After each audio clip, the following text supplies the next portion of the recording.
Baba mtakatifu na Mungu wetu, asante Bwana kwa wema wako. Jalie tena siku ya leo. Naomba Roho wako Mtakatifu katika neno hili. Baba, tukumbatie. Pamoja na msikilizaji, mpe nguvu na uwezo wa Roho wako Mtakatifu akuone wewe. Katika jina la Yesu, amina. Ya msikilizaji na mtazamaji, karibu tena katika siku ya leo. Ninalo somo zuri linalosema maana ya kina ya upatanisho.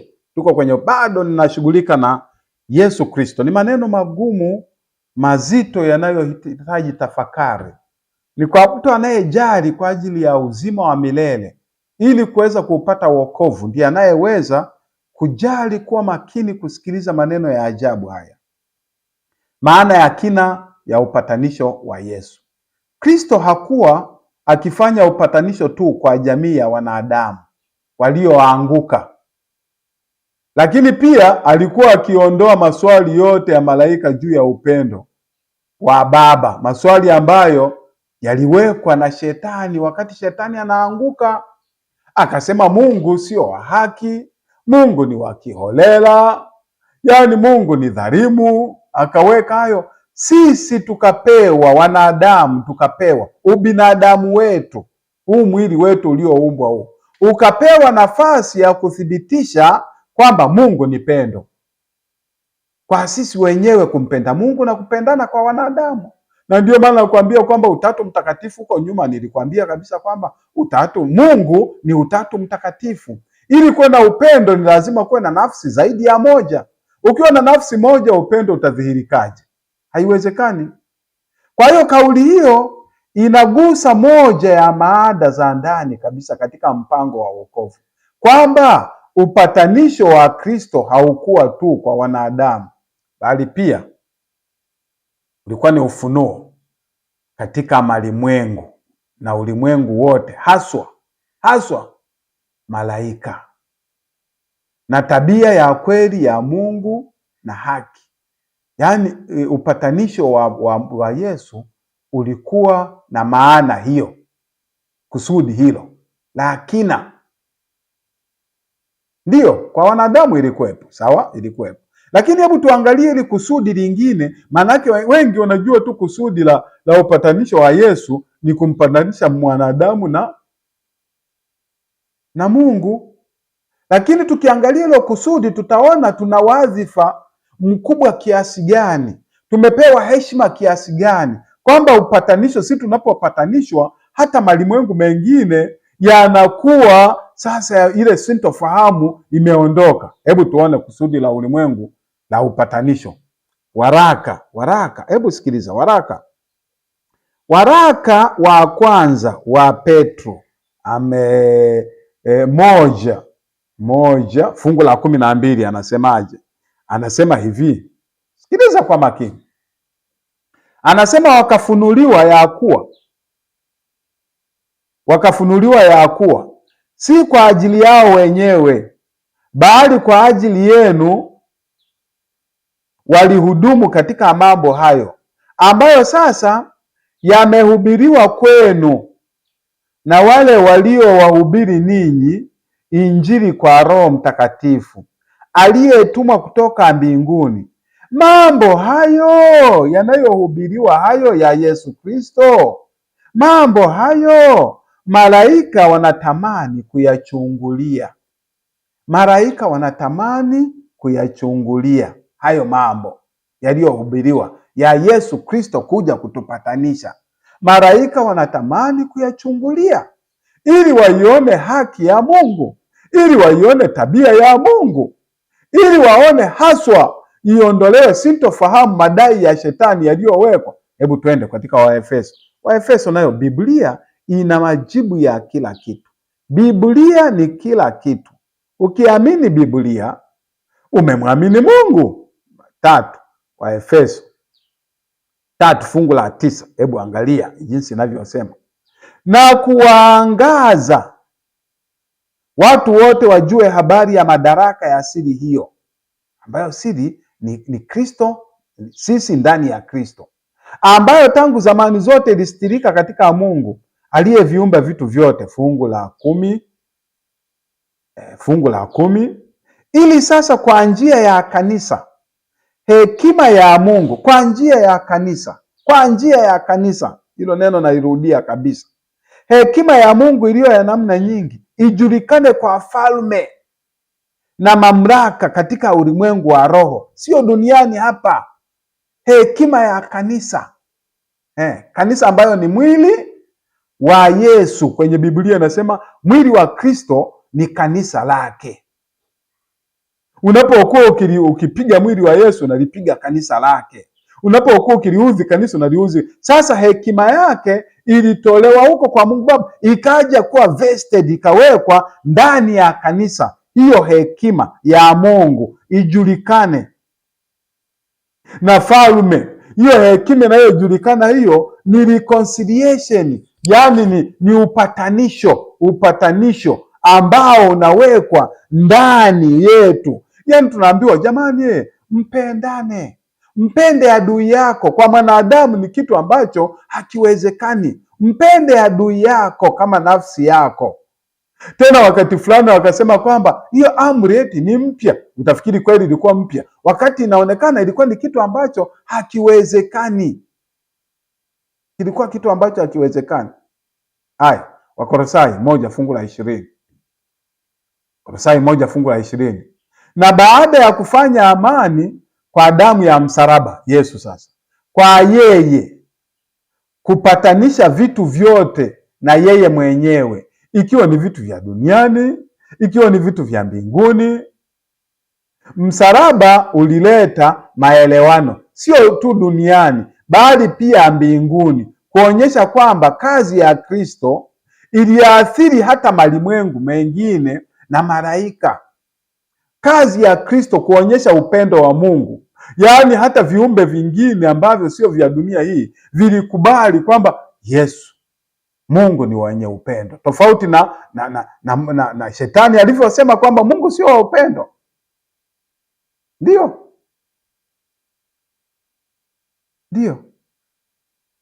Sasa hayo ndio ilikuwa kusudi la upatanisho, kusudi la upatanisho.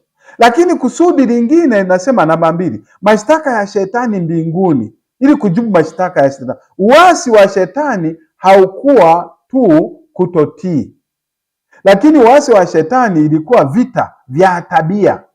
Alipotosha asili ya Mungu kwamba Mungu ni wa kiholela, Mungu ni mkali na Mungu ni mbinafsi, akipanda shaka hata kati ya malaika waaminifu. Sasa mjumbe wa Mungu Ellen G. White anaandika, dunia ilikuwa giza kwa sababu ya kuto kumfahamu Mungu. Ili vivuli vya giza viweze kuangazwa, ili ulimwengu urudishwe kwa Mungu, nguvu za udanganyifu za Shetani zilipaswa kuvunjwa. Sasa zitavunjwaje? Hii haikuwezekana kufanywa kwa nguvu. Utekelezaji wa nguvu ni kinyume na kanuni ya serikali ya Mungu. Kwa hiyo alitamani tu huduma ya upendo, the desire of ages, ukurasa 22. Na huduma ya upendo ndiyo ile aliyokuja kuifanya Yesu kwa upatanisho huo, akaja akafa msalabani. Upatanisho huo ndio ambao wanauelewa watu, na Yesu anaongelewa kuliko kitu chochote duniani.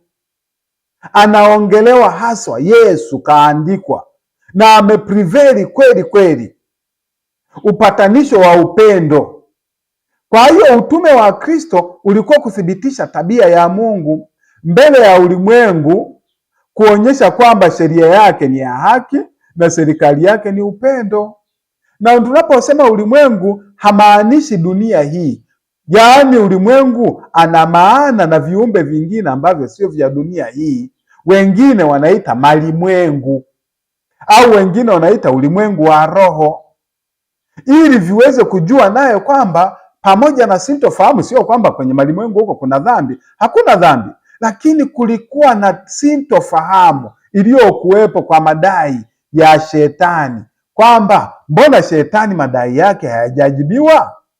Pamoja na kwamba alifukuzwa mbinguni, madai yake yalikuwa bado yanazunguka katika vichwa vya malaika. Sasa kifo cha Yesu pale msalabani ilikuja kujibu kwamba kweli Mungu ni wa upendo, anampenda mwanadamu hadi kufa, hadi Mungu kuchukua mwili wa mwanadamu na kufa pale msalabani, yaani akimtetea mwanadamu, akimshika mwanadamu. Yaani Mungu alijidhalilisha akashuka chini, na ndiyo maana ametuachia tabia ya kusema kwamba aliye mkuu na ajishushe chini na awe mtumishi wa wale walio wadogo.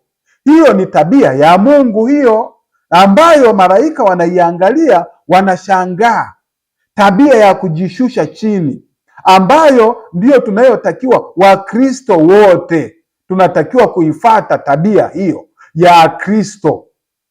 Lakini namba 3, Kristo alifunua upendo wa Baba. Yohana 14 fungu la 9 anasema aliyeniona mimi amemwona Baba. Alikuwa anajibishana na Filipo pale. Aliyeniona mimi amemwona Baba. Aliyemwona Yesu kamwona Mungu Baba. Maisha na kifo cha Yesu vilifafanua kila shaka ambayo shetani aliibua juu ya upendo na haki ya Mungu. Msalabani Mungu hakuwaangamiza maadui zake, alijitolea mwenyewe kuwaokoa pale msalabani pale, kuonyesha upendo wa ajabu. Hata alipofufuka hakwenda kwa wale makuhani na kuanza kujisifu kwamba ya jamani, nyinyi mlisema sijui nini, nimefufuka sasa. Upendo wake uliendelea kuwasihi kwamba sasa nimefufuka, aminini, atakayeamini naye katika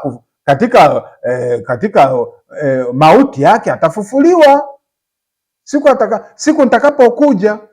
Alienda kwa upendo, hakufanya vitisho. Na ndiyo maana dini ya Ukristo ni dini tofauti na dini zingine.